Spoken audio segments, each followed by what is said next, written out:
الحمد لله وكفى وسلام على عباده الذين اصطفى أما بعد فقد قال الله تبارك وتعالى أعوذ بالله من الشيطان الرجيم بسم الله الرحمن الرحيم لقد كان لكم في رسول الله أسوة حسنة لمن كان يرجو الله واليوم الآخر وذكر الله كثيرا وقد قال رسول الله صلى الله عليه وسلم من أحب سنتي فقد أحبني ومن أحبني كان معي في الجنة أو كما قال عليه الصلاة والسلام صدق الله مولانا العظيم وصدق رسوله النبي الكريم ونحن على ذلك من الشاهدين والشاكرين والحمد لله رب العالمين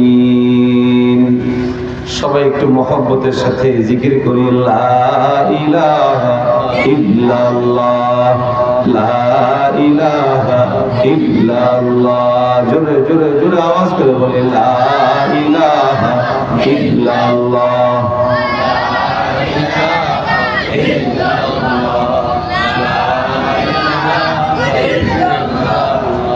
লা ইলাহা ইল্লাল্লাহ লা ইলাহা ইল্লাল্লাহ লা ইলাহা ইল্লাল্লাহ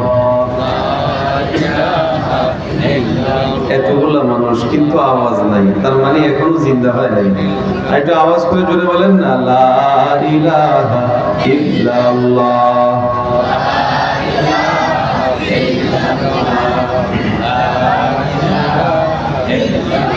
লা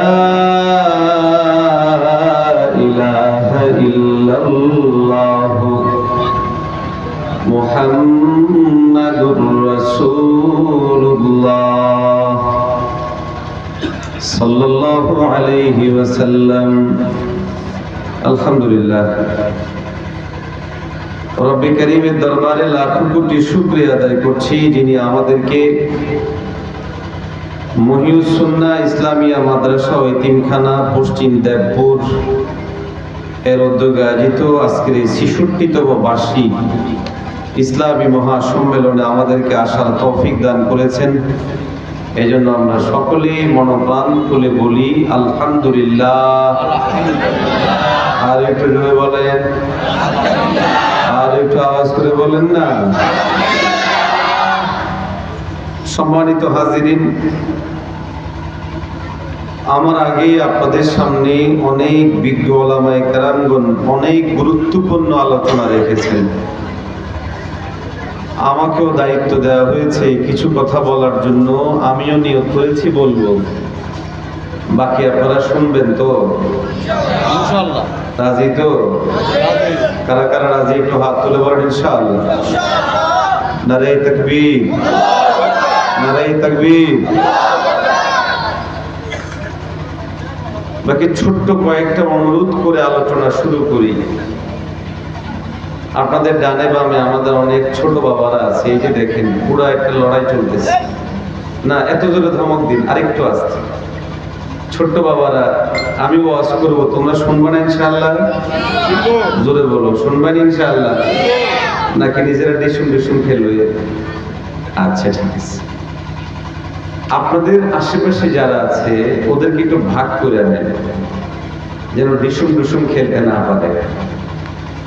দ্বিতীয় নাম্বার গুলো, আপনারা যারা আছেন, লম্বা সময় আলোচনা করব না, একটু মনোযোগ সহকারে বসে আলোচনা শুনবেন। রাজি আছেন? আল্লাহ আমাদেরকে তৌফিক দান করেন। আলহামদুলিল্লাহ। মুহতারাম হাজিরিন, আমাদের নবী মুহাম্মদুর রাসূলুল্লাহ সাল্লাল্লাহু আলাইহি ওয়াসাল্লাম, তিনি সর্বশেষ ও সর্বশ্রেষ্ঠ নবী। আমাদের নবীর পর আর কোন নবী পৃথিবীতে আসবেন? কথা বলেন না, আসবেন? নবীজি সর্বশেষ এবং সর্বশ্রেষ্ঠ। আমাদের নবীজির আগমনের মাধ্যমে, নবীদের আগমনী যে ধারা, এটা আল্লাহ রাব্বুল আলামিন সম্পন্ন করেছেন, শেষ করেছেন। নবীজির মাধ্যমে আল্লাহ দ্বীনের বিষয়গুলোকে, আল্লাহর নির্দেশনার বিষয়গুলোকে কিয়ামত পর্যন্ত আগত উম্মতের সমাধানের জন্য যা যা দরকার, সমস্ত জিনিসগুলোর সমাধান আল্লাহ পয়গম্বর আলাইহিস সালাতু ওয়াস সালামের জীবনের মাধ্যমে আমাদের পর্যন্ত দান করে গেছেন এবং কিয়ামত পর্যন্ত এই দিক নির্দেশনা চলতেই থাকবে। আওয়াজ দিয়ে বলেন ঠিক আছে? আজকে আমাদের মুসলিম মিল্লাতের অধঃপতনের পিছনে বড় একটা কারণ এই, আমরা আমাদের নবীজিকে আংশিকভাবে ধারণ করি, আমরা আমাদের ইসলামকে আংশিকভাবে পালন করি, বাস্তবায়ন করি। আমরা যদি আমাদের নবীজি সাল্লাল্লাহু আলাইহি ওয়াসাল্লামের জীবনকে পূর্ণাঙ্গভাবে মানতে পারতাম, পূর্ণাঙ্গভাবে বাস্তবায়ন করতে পারতাম, পূর্ণাঙ্গভাবে যদি পয়গম্বর আলাইহিস সালামের জীবন আদর্শ বাস্তবায়ন করা যেত, তো নবীর যুগে সারা পৃথিবীটা যেমন সোনালী ছিল, আজকের দিনেও গোটা পৃথিবীর মানুষ সোনালী যুগ তাদের থাকতো, সোনার মানুষ তৈরি হতো। আওয়াজ দিয়ে বলে ঠিক আছে? কিন্তু এই নিয়ামত থেকে আমরা মাহরুম কেন? আদর্শিকভাবে আমাদের নবীজিকে আমরা যতটা নামাজে ফলো করি, যতটা রোজার ক্ষেত্রে ফলো করি, পরিবার পরিচালনার ক্ষেত্রে মানি না, সমাজ পরিচালনায় মানি না, রাষ্ট্র পরিচালনায় মানি না, অর্থনৈতিক জায়গায় মানি না। ফলাফল এই, নামাজ তো ঠিক মতে পড়ি কিন্তু সুদ থেকে বাঁচতে পারি না, নামাজ তো ঠিক মতে পড়ি ঘুষ থেকে বাঁচতে পারি না, নামাজ তো ঠিক মতে পড়ি মদ খাওয়া থেকে বাঁচতে পারি না, নামাজ তো ঠিক মতে পড়ি কিন্তু আমার মালিকের যাবতীয় বিধানগুলোকে পূর্ণাঙ্গভাবে মানতে পারি না। এই জন্য যদি মানতে হয়, নবীর আদর্শের বাস্তবায়নের কোনো বিকল্প নাই। আওয়াজ দিয়ে বলেন ঠিক আছে? আর গোটা দুনিয়ার বেঈমানদের এটা একটা মিশন ভীষণ, যে মুসলমানদেরকে কুক্ষিগত করে রাখো, তাদের চিন্তাকে, তাদের চেতনাকে, তাদের ভাবনাকে, সব কিছুকে এমন ভাবে রাখো যেন মিল্লাতে মুসলিমা এর চেয়ে ব্যাপক জায়গায় যাইতে না পারে। ছোট্ট একটা উদাহরণ দিয়ে বলি, রাষ্ট্র ব্যবস্থা, আমাদের নবীর জীবনে এর জন্য সমাধান আছে না নাই? আছে। এই যে আপনারা জানেন না, এই জন্য কিছুই বললেন না। আছে না নাই? আছে। আমাদের দেশটা কেমনে চালানো হবে এর সমাধান আমাদের নবীজির জীবনে আছে না নাই? আছে। থিওরিক্যাল না প্র্যাকটিক্যাল? প্র্যাকটিক্যাল। থিওরিক্যাল বলা হয়, যেমন আমি একটা থিওরি দিয়ে দিলাম, এই সমাজের মানুষ এইভাবে চলবে। আরেকটা হলো আমি এই সমাজের মানুষকে এইভাবে চালালাম। একটাকে বলে থিওরি দেওয়া, আরেকটা হলো প্র্যাকটিক্যালি দেখা দেওয়া। আমাদের নবীজি থিওরিও দিয়েছেন, প্র্যাকটিক্যালিও বাস্তবায়ন করে গেছেন। পশ্চিমা সভ্যতা, ইহুদি সভ্যতা, নাস্তিক্যবাদী সভ্যতা, পশ্চিমা সভ্যতা এবং জাগতিক বেঈমানেরা আমাদের নববী আদর্শকে শুধুমাত্র ইবাদতের মধ্যে সীমাবদ্ধ রেখে সব জায়গা থেকে দূর করে দিয়েছে। এজন্য আজ গোটা পৃথিবীতে মুসলিম আছে বটে, মুসলমানিত্ব নাই। মুসলমান আছে বটে, কিন্তু মুসলমানদের বাস্তব যে চেহারা, ইসলামের যে সৌন্দর্য, এটা আমাদের সামনে পরিচ্ছন্ন নয়। আওয়াজ দিয়ে বলে ঠিক আছে। এর জন্য জরুরি হলো আদর্শিকভাবে নবী মুহাম্মদুর রাসূলুল্লাহ সাল্লাল্লাহু আলাইহি ওয়াসাল্লামের জীবনকে আমাদের মধ্যে বাস্তবায়ন করা। আমার পরিবার, আমার সমাজ, আমার রাষ্ট্র, আমার অর্থ, আমার সবকিছু আমি কেমনে সাজাবো, সব প্রশ্নের জবাব আমার নবীকে, আমার নবীজিকে আমরা যেইভাবে পেয়েছি, যেইভাবে জানি, যেইভাবে পড়ি, সেইভাবে আমরা বাস্তবায়ন করব। রাজি আছি তো? রাজি আছেন তো? মুমিন মুসলমান ভাইরা আমার, নবীজি মুহাম্মদুর রাসূলুল্লাহ সাল্লাল্লাহু আলাইহি ওয়াসাল্লাম আল্লাহ পাক রব্বুল আলামিনের প্রেরিত আম্বিয়ায়ে কেরাম আলাইহিমুস সালামদের মধ্যে সর্বশেষ নবী।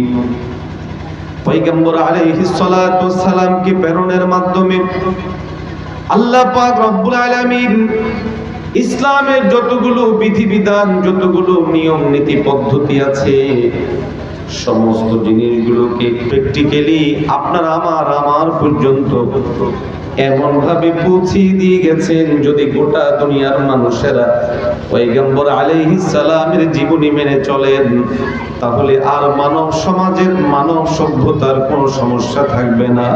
বরং সমস্ত সমস্যার সমাধান দিয়ে গেছেন কে? জোরে বলেন না কে? নবীজি সাল্লাল্লাহু আলাইহি ওয়াসাল্লামের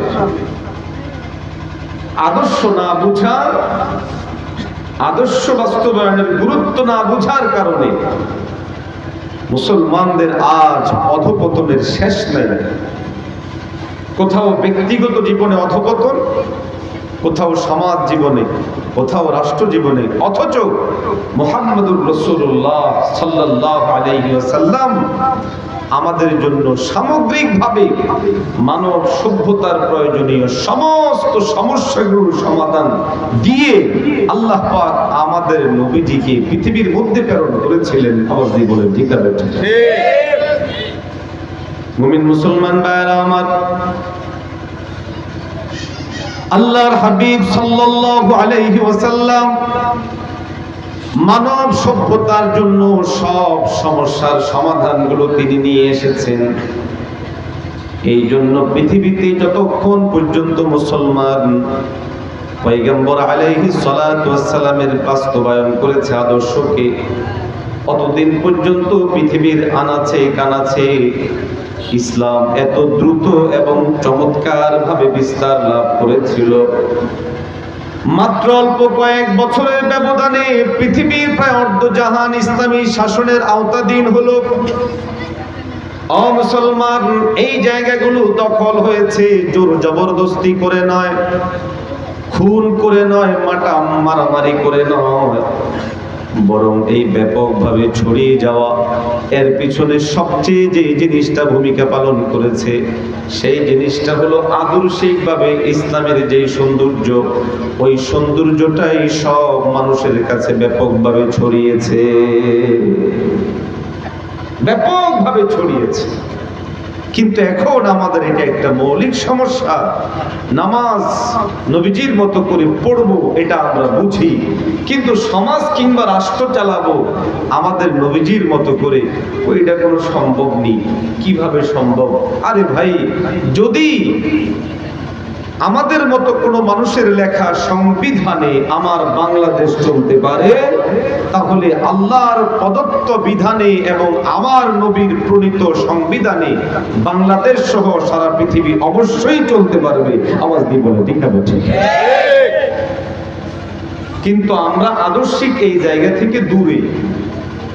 যার জন্য আমরা আমাদের সমাজের জন্য মেম্বার বানানোর আগে চিন্তা করি কাকে বানাবো, ও যার ভয়ে মানুষেরা থরথর করে কাঁপে, যে বিড়ি খায়, যে লোক লুঙ্গি উঠায় অথবা লুঙ্গিকে আমাদের এলাকার ভাষায় বলে গুঁজ দিয়ে ক্ষেতের মধ্যে কাজ করে, তাকে সমাজের নেতা হিসেবে পছন্দ হয়, কিন্তু মসজিদের ইমাম সাহেবকে পছন্দ করে না, এরকম লোক আছে না? আরো আসতে বলেন। বরং যদি ইমাম সাহেব চেয়ারম্যান হতে চায়, মেম্বার হতে চায়, তো চায়ের দোকানের সমালোচনা শুরু হয়, হুজুর তো আগেই ভালো আছিল, হুজুর আগে ভালো ছিল, এখন আর হুজুর ভালো নাই কেন? হুজুর সমাজের দায়িত্ব নিতে চায়, মেম্বার হতে চায়, চেয়ারম্যান হতে চায়। তো যেই হুজুর মেম্বার হতে চায়, চেয়ারম্যান হতে চায়, ওই হুজুর কি আর ভালো থাকতে পারে?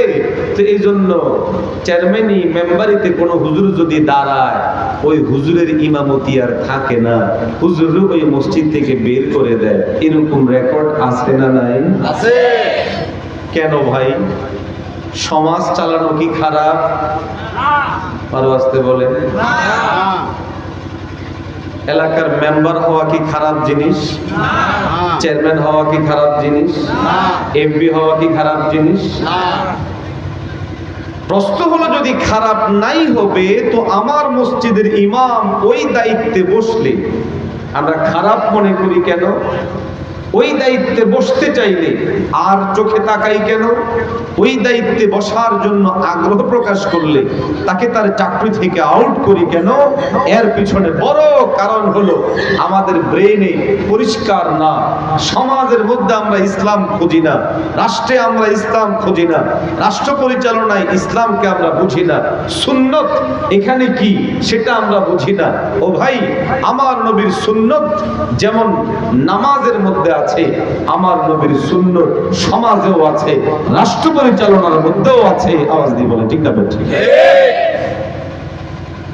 মুমিন মুসলমান ভাইরা আমার,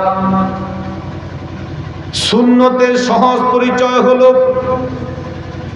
যেই জিনিস আমাদের নবী মুহাম্মদুর রাসূলুল্লাহ সাল্লাল্লাহু আলাইহি ওয়াসাল্লাম করেছেন, ওই জিনিসকে সুন্নাহ বলে। যে জিনিস আমাদের নবী বলেছেন, সমর্থন পাওয়া গেলে এটাকে সুন্নাহ বলে। যে জিনিস আমাদের নবী মুহাম্মদুর রাসূলুল্লাহ সাল্লাল্লাহু আলাইহি ওয়াসাল্লাম মৌখিকভাবে বলেছেন, এটা যেমন সুন্নাহ, এটা যেমন পদ্ধতি। যে জিনিস পয়গম্বর আলাইহিস সালাতু ওয়াস সালাম নিজেই বাস্তবায়ন করেছেন, এটাকেও বলা হয় সুন্নাহ। ও মুসলমান, রাষ্ট্র সমাজ পরিচালনার দায়িত্ব নেওয়া আমার নবীর মৌখিক বলাও সুন্নত, এবং আমার নবীর 1-2 বছর 2 বছর 3 বছর নয়, বরং আমার নবী মুহাম্মদুর রাসূলুল্লাহ সাল্লাল্লাহু আলাইহি ওয়াসাল্লাম দীর্ঘ 10 বছর পর্যন্ত রাষ্ট্র পরিচালনা করেছে। একজনও সুবহানাল্লাহ বলে নাই। আল্লাহ রাসূল 10 বছর রাষ্ট্র চালাইলো, এটা শোনার পরেও কারো মুখ দিয়ে সুবহানাল্লাহ বের হইল না। কেন? ওই যে আমরা মনে করি খারাপ জিনিস, তো এই জায়গার মধ্যে বুঝি আরো হুজুররা যাবে, এটা বুঝি হুজুরদের কাজ। এই জন্য কারো মুখে সুবহানাল্লাহ বের হয় নাই, আলহামদুলিল্লাহ বের হয় নাই, আল্লাহু আকবারও বের হয় নাই। দেখছেন, একবারে চাক্ষুষ প্রমাণ। বলছিলাম, আদর্শিক ভাবে আল্লাহ আমাদের নবীজিকে, আদর্শিক ভাবে আমাদের নবী রাষ্ট্র পরিচালনার থিওরি যেমন দিয়েছে, নিজে রাষ্ট্র পরিচালনা করে গোটা পৃথিবীকে জানান দিয়েছে, শুনে রাখো পৃথিবীর মানুষ, রাষ্ট্র এমন হয়, রাষ্ট্রের রূপ এমন হয়, পরিচালনা এমন হয়। 10 বছরে কোনো দুর্নীতি নাই, জুলুম নাই, অন্যায় নাই, নিপীড়ন নাই, কারো জিনিস অত্যাচারিত ভাবে দখল করার মতো কোনো রেকর্ড নাই। আহা, এটা আমার নবীর আদর্শ, এটা ইসলামের সৌন্দর্য। আওয়াজ দিয়ে বলে ঠিক না? কিন্তু আমরা আজকে এগুলোর প্র্যাকটিস না থাকার কারণে, আলোচনা না থাকার কারণে, পর্যালোচনা না থাকার কারণে এই লাইনে ওয়াজ করলে একজনে ওয়াজে না শুনতে আইছি, রাজনীতিরই শুনতে আইছি। ওয়াজ তো হবে, বলেন না, আসমানের উপরে আর হলো জমিনের নিচে। এর বাহিরে মেম্বার সাহেব কি খাইলো, চেয়ারম্যান সাহেব কি নিল, এমপি সাহেব কত হাজার টাকা মেরে দিল, এই নিয়ে তো ওয়াজ করা যাবে না, আলোচনা করা যাবে না। কেন? এই নিয়ে ওয়াজ করলে অনেক সময় ডাইনের চেয়ার, বামের চেয়ার যারা বসা থাকে এদের শরীরের মধ্যেও লাগে, তো অনেকে চোখ বড় বড় করে তাকায়, কোন হুজুর আনলো, এই হুজুর দেখি কবরের নিচেরটাও বলে না, আকাশের উপরেরটাও বলে না, এমনটা বলে যেটা আমাদের গায়ের উপরে পড়ে। এরকম বহু জায়গার ঘটনা আছে না নাই? আছে। আর আসতে বলে আছে, জোরে বলেন না আছে না নাই? সারা দুনিয়ার বেঈমানরা প্রত্যাশা করে মুসলমানদের ইসলাম প্র্যাকটিসিং সীমাবদ্ধ থাকুক ব্যক্তিতে, পরিবারে, সমাজে, এর বাহিরে রাষ্ট্রীয়ভাবে ইসলাম প্রতিষ্ঠা হোক তারা চায় না। যার জন্য কোথাও যদি ইসলামের ন্যূনতম নমুনা তৈরি হয়, মিশরে তৈরি হয়েছে, নাস্তানাবুদ করে দিয়েছে, তিউনিসিয়ায় তৈরি হয়েছে, নাস্তানাবুদ করে দিয়েছে, বিভিন্ন জায়গায় তৈরি হয়, নাস্তানাবুদ করে দেওয়া হয়। গণতন্ত্রের ধ্বজা ধরলেও গোটা আরবকে নিয়ে গণতন্ত্রের কথা বলে না, ওখানে সবসময় রাজতন্ত্র চলে, কোনো আওয়াজ নাই। কেন? ওই পশ্চিমা ধান্দাবাজরা জানে এদেরকে দ্বারা আমাদের কোনো ক্ষতি হবে না, প্রকৃত ইসলাম আসলে তখন তাদের ক্ষতি হবে। এই জন্য পাটপাটদেরকে, ধান্দাবাজদেরকে তারা বসায় বসায় বসায় নিজেদের স্বার্থ সিদ্ধি করে, যদি বলেন ঠিক কিনা। আদর্শিক ভাবে আল্লাহর নবীকে সামনে রেখে যদি কোনো রাষ্ট্র গড়ে ওঠে, ওই রাষ্ট্রটা বর্তমান সময়ের আফগানিস্তান হয়। আওয়াজ দিয়ে বলেন ঠিক না? ঠিক। আফগানিস্তান হয় মানে এমন রাষ্ট্র, যে রাষ্ট্র মাত্র 2 বছরের মাথায় গোটা দুনিয়ার সব বেঈমানদের মাথা আউল ঝাউল লাগাই দিয়েছে, পাগল হয়ে যাচ্ছে সারা দুনিয়ার গাদ্দারেরা। কিভাবে সম্ভব? রিজার্ভ বন্ধ, সহযোগিতা বন্ধ, ওই জায়গার মধ্যে কোন ধরনের ইনভেস্ট করা বন্ধ, বিদেশি সহযোগিতা বন্ধ, এনজিও বন্ধ। এরপরও কেমনে উন্নত হচ্ছে, কেমনে এত ফল হয়, কেমনে এত রাস্তা করে, কেমনে এত বিল্ডিং করে, সমস্ত প্রশ্নের জবাব হলো আদর্শিকভাবে আমার নবীকে ধারণ করেছে। আর আফগানিস্তান গোটা পৃথিবীর জন্য একটা মডেল হয়ে যাচ্ছে। আওয়াজ দিয়ে বলেন ঠিক না? মুমিন মুসলমান ভাইরা আমার, নবীজি মুহাম্মদুর রাসূলুল্লাহ সাল্লাল্লাহু আলাইহি ওয়াসাল্লাম অনুপম এক রাষ্ট্র গঠন করেছিলেন মদিনা মুনাওয়ারার মধ্যে। মানব সভ্যতার জন্য প্রয়োজনীয় সমস্ত উপায় উপকরণগুলো তিনি সেই জায়গার মধ্যে রেখেছেন।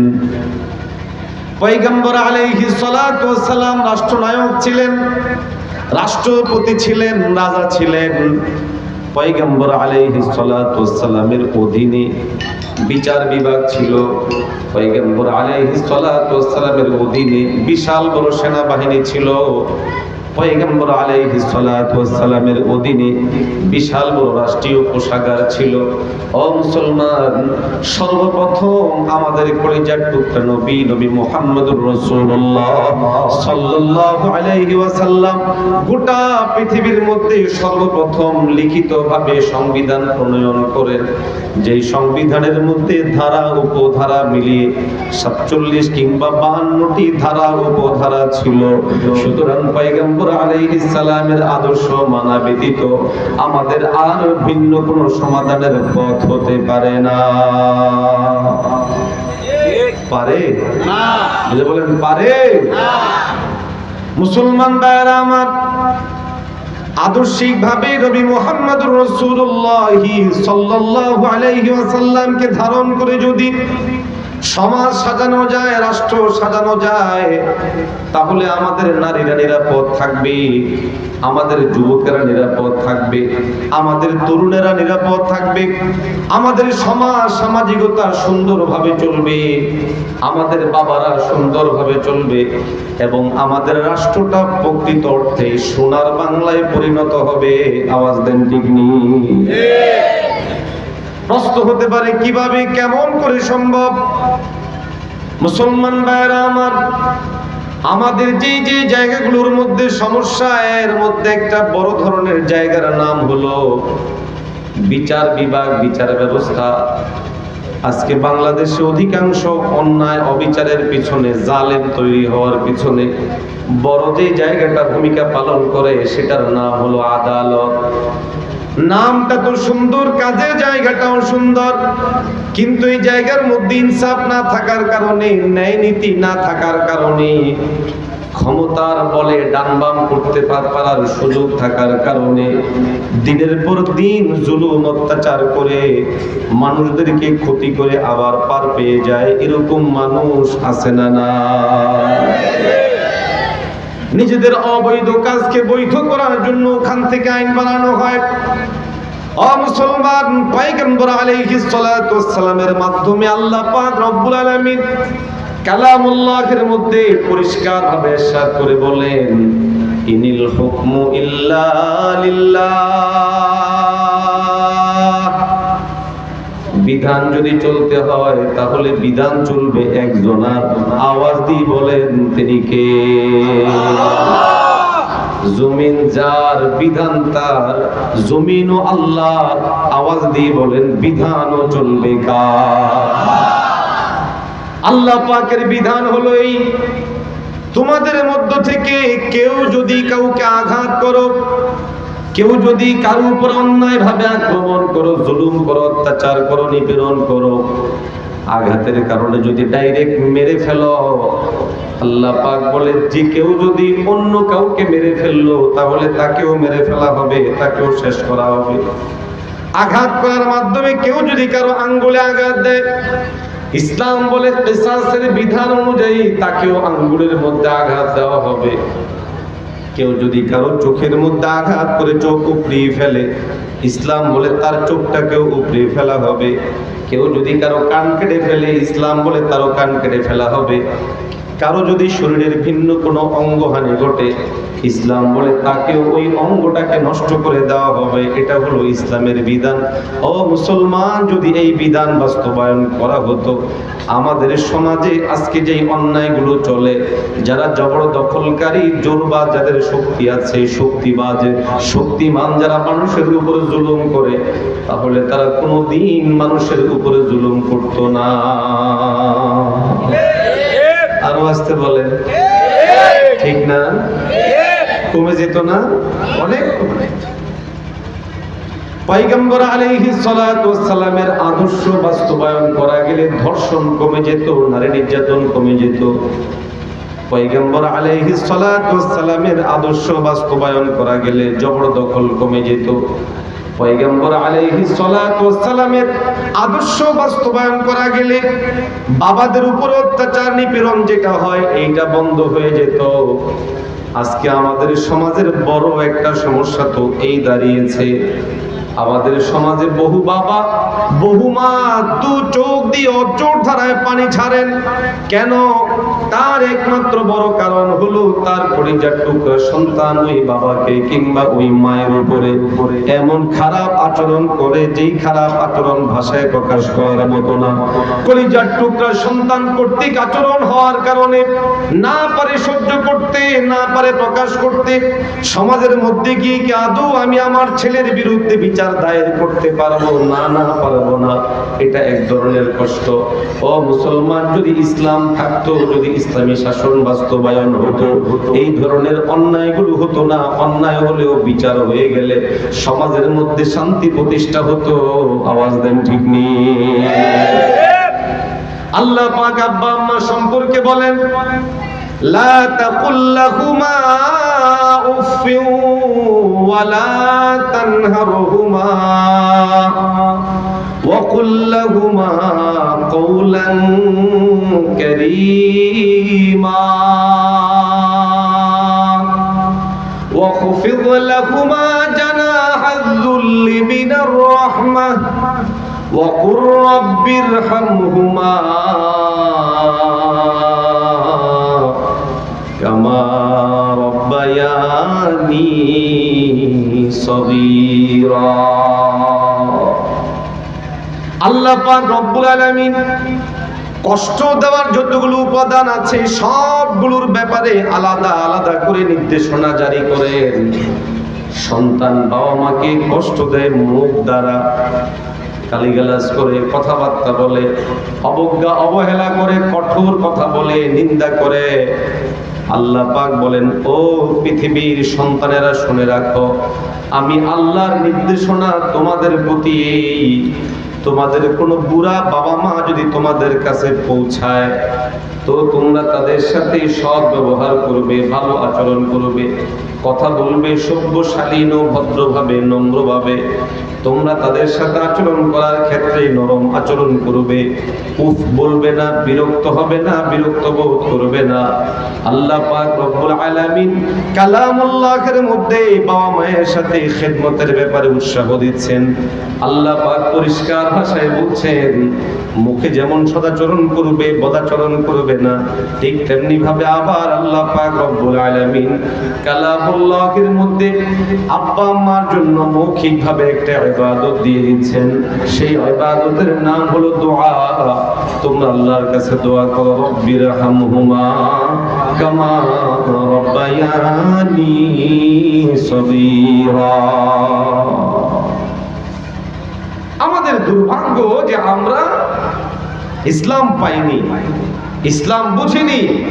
আপনাদের প্রশ্ন হতে পারে, হুজুর বলেন কি ইসলাম পাইনি মানে? আমরা তো সব মুসলমান, সমাজ মুসলমান, এলাকা মুসলমানদের, থানা মুসলমানদের, জেলা মুসলমানদের, দেশ মুসলমানদের।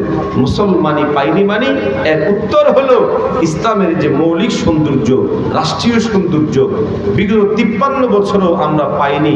আগামীতে যদি ইসলামী শাসন প্রতিষ্ঠা না করা যায়, আগামীতে যদি মুসলিম কোনো দায়িত্বশীলদেরকে ক্ষমতায় না নেওয়া যায়, তাহলে আগামী 100 বছরেও আর ইসলামের সৌন্দর্য দেখার কল্পনাও করা যাবে না। আওয়াজ দিয়ে বলো ঠিক আছে? অতএব আমাদের এই বিষয়গুলোকে মৌলিকভাবে বোঝা জরুরি, মৌলিকভাবে আমাদের এই বিষয়গুলো বোঝা জরুরি। নববী আদর্শ বাস্তবায়িত হলে আমাদের দেশে যারা বিধর্মী আছে তারাও নিরাপদ থাকবে, ভালো থাকবে। এখনকার তো কেউ কেউ ধান্দা করার জন্য বলে যে হুজুররা যদি ক্ষমতায় আসে, ইসলাম যদি ক্ষমতায় আসে, কোরআনী শাসন যদি বাস্তবায়ন হয়, এদেশের একটা হিন্দু কেউ রাখবে না, সব হিন্দুকে মেরে ফেলবে। যারা এই কথা বলে, যারা এই কথা ছড়ায়, যারা এই কথা বিশ্বাস করে, সবগুলো অজ্ঞ, মূর্খ, মিথ্যাবাদী এবং ধান্দাবাজ, যারা ইসলাম সম্পর্কে ন্যূনতম কোনো ধারণা তাদের নেই। আওয়াজ দিয়ে বলো ঠিক আছে? ইসলাম কখনোই বিধর্মীদের উপরে অন্যায়ভাবে আঘাত করার ব্যাপারে অনুমতি দেয় না। আর বাস্তবে অনুমতি দেয় না। মুমিন মুসলমান ভাইরা আমার, নবীজি মুহাম্মদুর রাসূলুল্লাহ সাল্লাল্লাহু আলাইহি ওয়াসাল্লাম যেই রাষ্ট্রনায়ক ছিলেন, যেই রাষ্ট্রের তিনি পরিচালক ছিলেন, মদিনা, ওই মদিনা রাষ্ট্রের ভিতরে বিধর্মী মানুষ ছিল কি ছিল না? আরো আসতে বলেন, আরো জোরে বলেন, ছিল কি ছিল না? এমন কিছু বিধর্মী ছিল যারা ইহুদি, এমন কিছু বিধর্মী ছিল যারা নাসারা, এমন কিছু বিধর্মী ছিল যারা বেঈমান, এমন কিছু বিধর্মী ছিল যারা আল্লাহর নবীর সরাসরি বিরোধিতাকারী, এমন কিছু বিধর্মী ছিল যারা মূর্তি পূজারী, এমন কিছু বিধর্মী ছিল যারা সূর্য পূজারী, এমন কিছু বিধর্মী ছিল যারা আরো আরো অন্যায় কাজের সাথে জড়িত। মুসলমান ভাইরা আমার, নবীজি মুহাম্মদুর রাসূলুল্লাহ সাল্লাল্লাহু আলাইহি ওয়াসাল্লাম যখন রাষ্ট্র গঠন করলেন, মদিনা নামক রাষ্ট্র, ওই মদিনা রাষ্ট্রের মধ্যে নবীজি মুহাম্মদুর রাসূলুল্লাহ সাল্লাল্লাহু আলাইহি ওয়াসাল্লাম একজন ইহুদিকে কিংবা নাসারাকে কিংবা মূর্তি পূজারীকে অন্যায়ভাবে আঘাত করেছেন, অন্যায়ভাবে মেরেছেন, এমন একটা প্রমাণ কেউ কিয়ামত পর্যন্ত দেখাইতে পারবে না। পারবে? আরো আসতে বলেন, জোরে বলেন না। পারবে?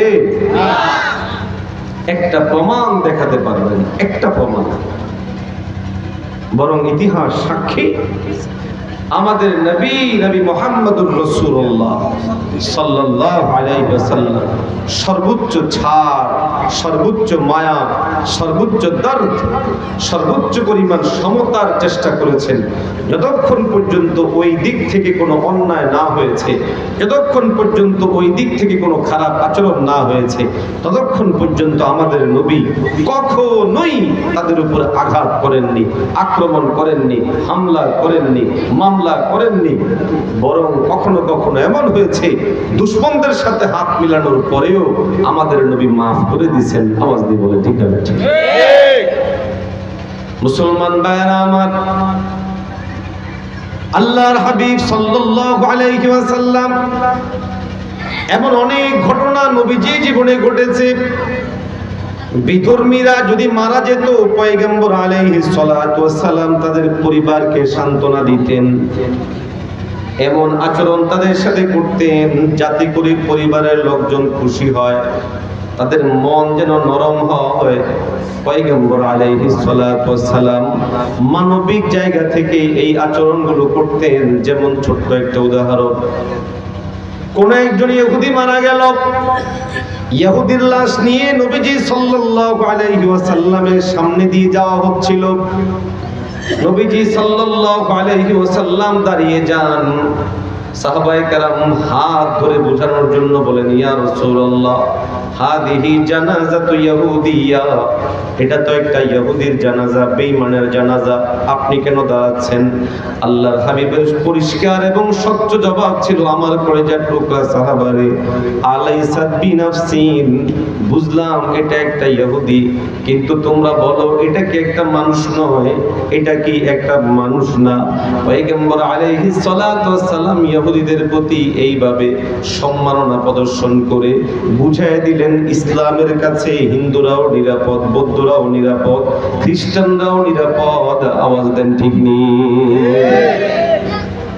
মুসলমান ভাইরা আমার, ইসলাম তো বিধর্মীদের ব্যাপারে যেই যেই দৃষ্টিভঙ্গি লালন করে, সেই দৃষ্টিভঙ্গি হলো সাধারণ একজন মুসলমান থেকে শুরু করে একজন মুসলমান রাষ্ট্রনায়ক পর্যন্ত বিধর্মীদের ব্যাপারে আমাদের দায়িত্ব হলো, এক নম্বর দায়িত্ব আল্লাহ পাকের কাছে দোয়া করব, আয় আল্লাহ আমার এলাকার যেই হিন্দু ভাই আছে, হিন্দু বাড়ি আছে, হিন্দু পরিবার আছে, হিন্দু পাড়া আছে, আয় আল্লাহ আপনি আমাদের ওই হিন্দু বাড়ি, হিন্দু ভাই, হিন্দু পাড়ার মানুষগুলোকে আপনি মুসলমান হিসেবে কবুল করে নেন।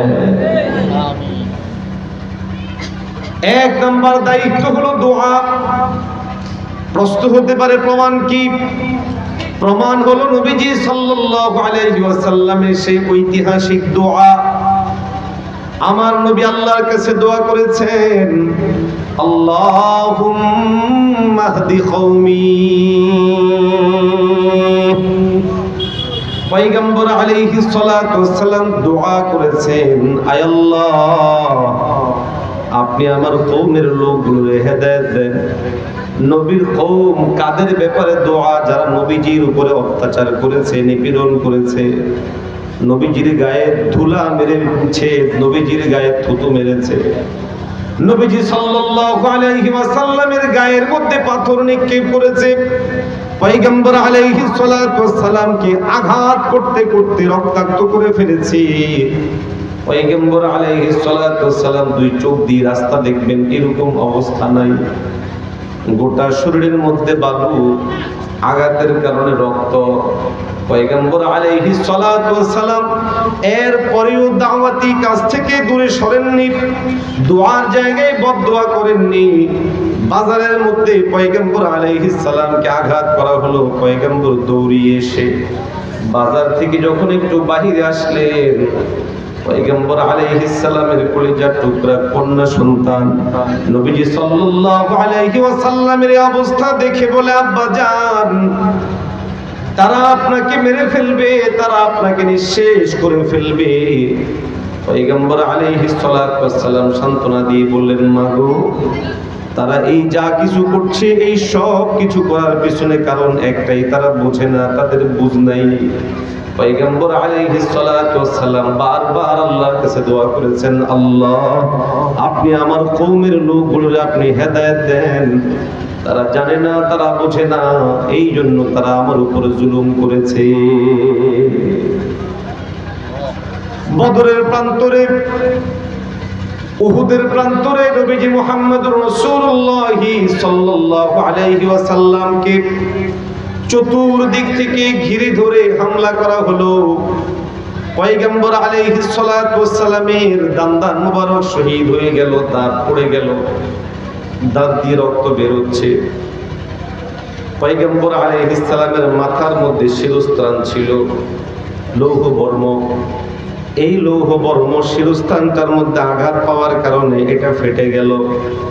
ফেটে অস্ত্রের আঘাতের কারণে পয়গম্বর আলাইহিস সালামের মাথা মোবারকটাও রক্তাক্ত হয়ে গেল। মাথা থেকে রক্ত বের হয়ে, জবান থেকে রক্ত বের হয়ে, শরীর দিয়ে গড়িয়ে পয়গম্বর আলাইহিস সালাতু ওয়াস সালামের গোটা শরীরটা রক্তাক্ত হয়ে গেছে। আল্লাহর হাবিবের সাহাবায়ে কেরাম নিজেদের সাধ্য সামর্থ্য অনুযায়ী চতুর্দিক থেকে পয়গম্বর আলাইহিস সালামকে সেভ করতেছেন। এই সেভ করতে গিয়ে একবার সাহাবায়ে কেরামগণ শহীদ হয়ে যাচ্ছেন। একজন সাহাবী শহীদ হন তো পরের জন দাঁড়িয়ে যান আল্লাহর হাবিবকে বাঁচানোর জন্য। পয়গম্বর আলাইহিস সালামের সাথে বেয়াদবি হয়ে যাবে কিনা, এই জন্য নবীর দিকে পিঠ না প্রদর্শন করে এইভাবে নবীজির দিকে মুখ করে পিঠ প্রদর্শন করেছেন। নিজের শরীরটাকে তারা ওই অবস্থার মধ্যে ঢাল বানিয়েছেন যেন পয়গম্বর আলাইহিস সালাম নিরাপদ থাকতে পারে। এই অবস্থার মধ্যে যখন সাহাবায়ে কেরাম দেখলো কলিজার টুকরা নবী রক্তাক্ত হয়ে গেছেন, পয়গম্বর আলাইহিস সালাতু ওয়াস সালামের শরীর রক্তাক্ত হয়ে গেছে, আল্লাহর হাবিবকে ডাক দিয়ে বললেন, ইয়া রাসূলুল্লাহ, ইয়া হাবিবাল্লাহ, আপনি আল্লাহর কাছে এই বেঈমানদের ব্যাপারে বদদোয়া করেন। ও মুসলমান, আমার নবী যদি ওই অবস্থার মধ্যে বদদোয়া করতেন, ওই বদদোয়া অবৈধ হতো না, ওই বদদোয়া নিষিদ্ধ হতো না, বরং ওই বদদোয়ার অনুমোদন আছে, ওই অবস্থায় বদদোয়া করা যায়। কালামুল্লাহর মধ্যে আল্লাহ পাক বদদোয়া নিজে করেছেন, তাব্বাত ইয়াদা আবি লাহাবিন ওয়া তাব। সময়ে সময়ে বদদোয়া করার বৈধতা আছে। আর যদি কোনো অস্ত্র না থাকে, সরাসরি বদদোয়া করার বৈধতা আছে। আল্লাহ পাক বদদোয়া শিখাইছেন, নবী বদদোয়া করেছেন, কিন্তু ওই সময়ে আমার নবী বদদোয়া করেননি। পয়গম্বর আলাইহিস সালাম সাহাবায়ে কেরামকে প্রতি উত্তরে বলেন, ইন্নাল্লাহ লাম ইয়াবআসনি তুআনা ওয়ালা লাআনা ওয়ালাকিন বা'আসানি দা'ইয়াতাও ওয়া রাহমাহ। আল্লাহুম্মা হদি কওমি ফাইন্নাহুম লা ইয়া'লামুন।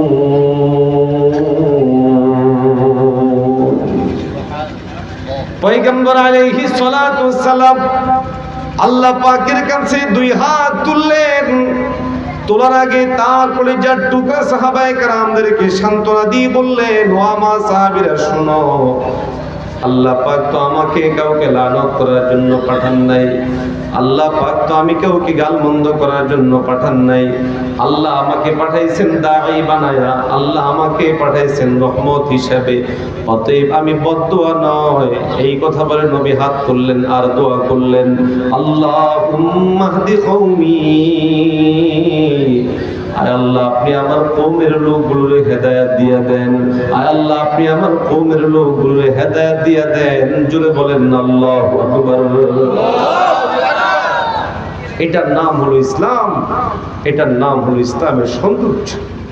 আজকে আমাদের জন্য আফসোস যে আমরা আদর্শিকভাবে আমাদের নবীজিকে ধারণ করতে পারিনি, আমাদের নবীজিকে বাস্তবায়ন করতে পারিনি। সমাজ এবং রাষ্ট্রে আমার নবীর যে উসওয়া, যেটার ব্যাপারে আল্লাহ কোরআন শরীফে বলেছেন, ক্বালাল্লাহু তাবারাকা ওয়া তাআলা লাকাদ কানা লাকুম ফি রাসূলিল্লাহি উসওয়াতুন হাসানাহ।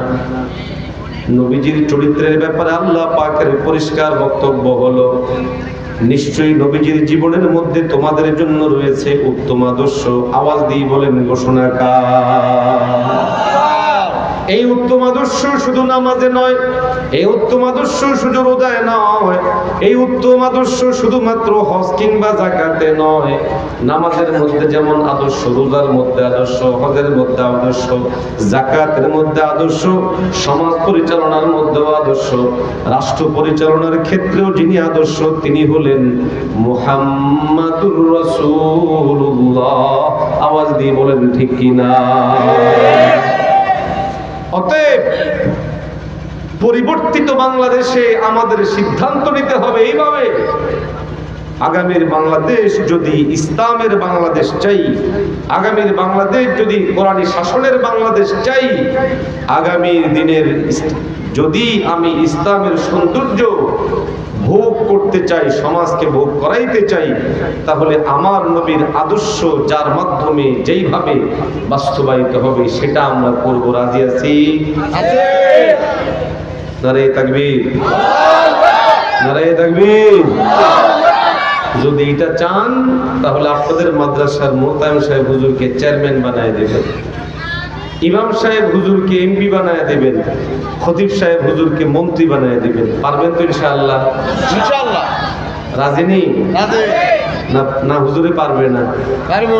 তো মোল্লার দৌড় মসজিদ পর্যন্ত, মোল্লার দৌড় কোন পর্যন্ত? জোরে বলেন না। এই পিছিয়ে এমন কও না কথা। মোল্লার দৌড় কত দূর? এই কথা বলে অনেকে টিটকারি করে, তিরস্কার করে। আসলে এটা তিরস্কার বা টিটকারি করার কথা না। মসজিদ কার ঘর? আল্লাহর ঘর। তো কেউ যদি মসজিদ পর্যন্ত দৌড় দিয়ে আসলো, সে কার কাছে আসলো? আল্লাহর কাছে। আরো আসতে বলেন, আরো জোরে বলেন। তো সমাজ ভালো চলবে কি খারাপ চলবে, রাষ্ট্র ভালো চলবে কি খারাপ চলবে, এই সিদ্ধান্ত নেবেন কে? আল্লাহ। অতএব আল্লাহর ঘরে যারা আসে দৌড় দিয়ে আসতে পারে, এটা তো ভালো কথা বলেছেন। মোল্লার দৌড় মসজিদ পর্যন্ত ঠিকই। মোল্লা যদি চুরি করতে মনে চায়, কারণ রাষ্ট্রীয় দায়িত্ব নিলে মেম্বার বলে চেয়ারম্যান বলে বরাদ্দ আসবে, তো 100 টাকার বরাদ্দে কাজ হয় 20 টাকা, 80 টাকা পকেটে ঢুকায়। তো ইমাম সাহেব যদি 80 টাকা পকেটে ঢুকায়, ঢুকানোর আগে চিন্তা করবে আমি কিন্তু মসজিদের ইমাম, আমি কিন্তু মানুষকে বলি ঘুষ খাওয়া যাবে না, আমি কিন্তু মানুষকে বলি মানুষের হক নষ্ট করা যাবে না। তখন ইমাম সাহেব এই হক নষ্ট করার আগে চিন্তা করবে। আওয়াজ দিয়ে বলে ঠিক না? ঠিক। তো এই ইমাম যখন মসজিদে আসবে তখন সেটা আমাদের জন্য ভালো, আমাদের জন্য কল্যাণ। আওয়াজ দিয়ে বলে ঠিক না? ঠিক। আল্লাহ আমাদেরকে আমাদের নবীজির আদর্শ অনুযায়ী জীবন গঠন করার তৌফিক দান করেন। আরো আসতে বলেন, আরো জোরে বলেন। নবীজির কে সামনে রেখে নবীজির জীবন অনুযায়ী, আদর্শ অনুযায়ী জীবন সাজালে লাভ না লস? জোরে বলেন। দুনিয়াতেও লাভ, আখিরাতেও লাভ।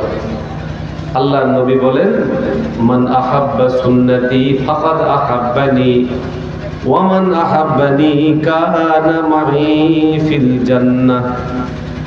যারা আমাকে মহব্বত করলো তারা আমার সুন্নতকে মহব্বত করলো, যারা আমার সুন্নতকে মহব্বত করলো তারা আমাকে মহব্বত করলো, যারা আমাকে মহব্বত করলো তারা আমার সাথে জান্নাতে প্রবেশ করবে। জান্নাতে যেতে কারা কারা রাজি? একটু হাত তুলে বলেন ইনশাআল্লাহ। আল্লাহ এই হাতগুলোকে কবুল করেন, আল্লাহ এই মাহফিলকে কবুল করেন, আল্লাহ এই মাদ্রাসাকে কবুল করেন, আমাদেরকে আমাদের নবীর আদর্শের উপরে ওঠার তৌফিক দান করেন। শেষ করে দিই ইনশাআল্লাহ। আলোচনার সার মর্ম হলো নববী আদর্শ বাস্তবায়নে আমরা সচেষ্ট হব, ব্যক্তি জীবনে, পরিবার জীবনে এবং রাষ্ট্রীয় জীবনে। যদি বাস্তবায়ন করা যায় আমরা লাভবান হব, আমাদের সমাজ লাভবান হবে, আমাদের রাষ্ট্র লাভবান হবে। আওয়াজ দিয়ে বলেন ঠিক কি না? আল্লাহ আমাদেরকে তৌফিক দান করেন। আমিন। ওয়া আখিরু দাওয়ানা আলহামদুলিল্লাহি রাব্বিল আলামিন। একজন হাফেজ সাহেব, তাকে পাগড়ি দেওয়া হবে ইনশাআল্লাহ।